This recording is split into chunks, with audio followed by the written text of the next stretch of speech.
Hey up, I dare say Starcraft here. I'm going to be casting a 1 versus 1 game between OTL, a Protoss, and WTF, a Terran. Now, OTL is a 2900 diamond player. He's the first in his division on the Korean server, and he's got a 2-to-1 win ratio. He's a very good player. And WTF is also a very strong player. He's 2300, verging on a 2-to-1 win ratio himself. But I'd still call him the underdog. And I'm very excited to see this matchup. Not only because they're two great players, but because the TVP matchup is a very interesting one. And as a Terran player, it's actually the hardest one for me. So I'm hoping I'll learn a thing or two. Now, before I get into the game at all, I wanted to thank everyone for the feedback they've given me on my channel. I'm really just starting out, and I want to be making the best possible casts that I can. And it's really your feedback that's going to shape this channel.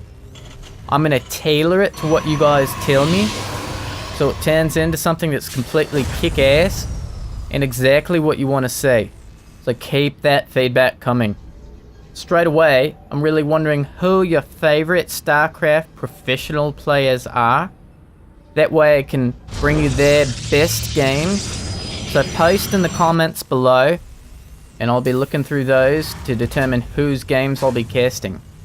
Otherwise, besides the professional games and the weird strategies that I've been posting, I do have a couple other ideas that I'm going to be getting into the mix here.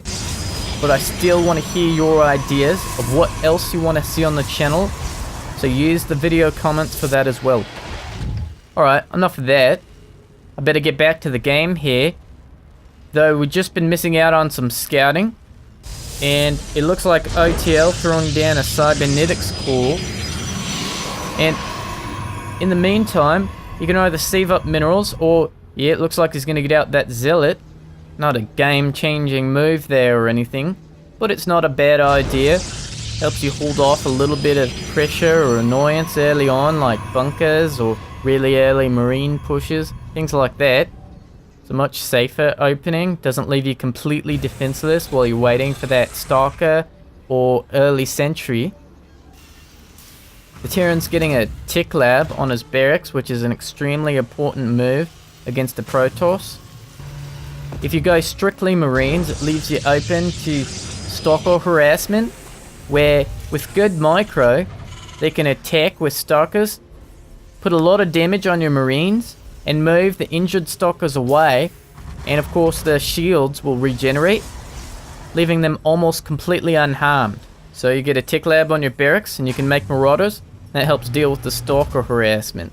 And I think this early bunker is a good idea.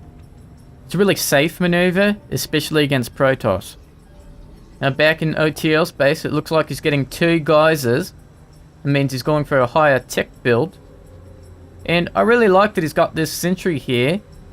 As he's teching up, he can force field the ramp there and keep whatever pressure's coming at him at bay for as long as he needs. And looks like he's even getting out another sentry. Be able to force field that ramp for quite some time with that. Really needs those 2 geysers. Sentries are really expensive when it comes to gas. They're actually twice the gas cost of a stalker, but they're worthwhile to get. Later on, if he gets enough sentries, he'll be able to force field WTF's army apart and be able to kill it in pieces, which is really effective. And then there's the Guardian Shield, which reduces incoming ranged attacks by 2, which works really well against Marines. It looks like OTL's trying to poke up there with his stalker to see what's going on in the Terran's base. That bunker's going to stop him in his tracks. Looks like WTF getting his expansion, at the same time trying to clear away that destructible debris. That back base is much easier to secure than if he had tried to take the expansion in front of his base, which is wide open. And while he's clearing out that debris, he's going to morph his command center into an orbital. At the same time, OTL's going to take his expansion, but he's going to be a little bit behind because the Terran's already got his command center done. Looks like WTF powering up a little bit, making quite a lot of barracks. Now if we take a look at the resource tab, OTL actually has a little bit of a harvester advantage. And that's because he's been chrono boosting out his probes. And looks like he's going for a very bizarre cut 2 probes there, even after laying down the chrono boost. I wonder what that was about. Anyway, going for this robotics tech, which is really standard, 3-gate robo. Probably get out an observer first, scout out the Terran's base, and decide from there what he wants to do. Now WTF getting several more tech labs, and that means he's going to go heavy on the Marauders, meaning OTL is going to have to get something besides this Stalker Sentry build. Now that probe didn't spot a whole lot, but you'll be surprised what you can learn by the sounds of what kills you. For example, if WTF had had a siege tank, it would have outranged everything, and it would have been what killed the probe, and you would have heard that boom. So OTL can be pretty certain that WTF is going bio and not any mech, and that's exactly what WTF is doing. He's got 3 barracks with tech labs and 1 with a reactor.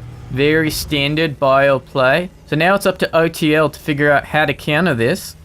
And if you're going up against Marauder Marine, you're really going to want Templar or Colossus. It doesn't hurt to have an Immortal or 2 to deal with the Marauder, because they do so much damage, and they also have that hardened shield.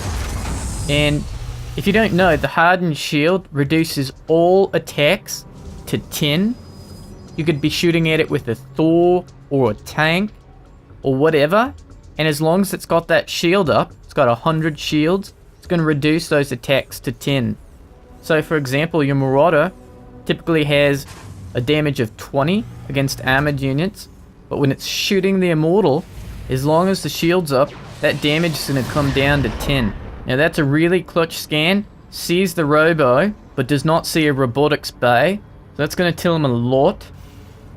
And meanwhile, this observer from OTL getting a little bit of information. Let's see what he's spotted in the Terran base. He actually hasn't got much scouting into the base, though he does see this big army here. It's a lot of Marines and Marauders. So let's see what he does in response. He's got 4 gateways now. And he's throwing down the Twilight Council, which I think the very best response to a biological army is the Psionic Storm from High Templar. We'll see if that's what he ends up doing or not. OTL trying to evade this scan so WTF doesn't see his army composition. And WTF really trying to decide whether it's time to attack. And apparently he doesn't like what he sees. He's running back to his base now. And I'm going to stop the replay here and ask you all, could WTF have pushed forward and taken OTL right now? Look at these 2 armies and think about that kind of a matchup.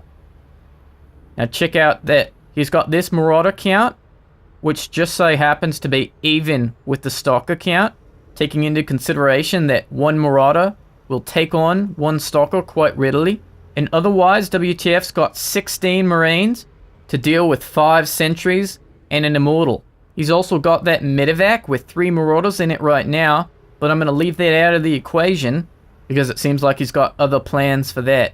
And also because the Protoss could also warp in a few more units instantaneously. So I'd like to hear what you think about that particular moment, if WTF should have just pushed ahead, and if you could have finished the game or not. Nonetheless, looks like WTF's going to go for some medevac drop, which is actually really safe play if you've got good micro. If you're really careful, you can get some free kills, take out some buildings, and get away without taking any damage. Oh, mate.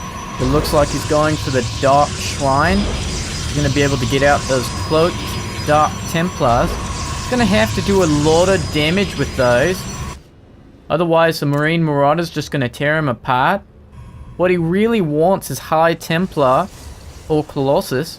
He needs something that can deal with this massive army with an area effect. And Dark Templars, of course, can only attack 1 target at a time. This drop going down here, taking out a pylon. Actually supply lock in OTL. And he's going to be able to pop back into that medevac without taking any losses. Really solid micro from WTF there. And he's going to move around to the other side of the base. Try and harass just a little bit more.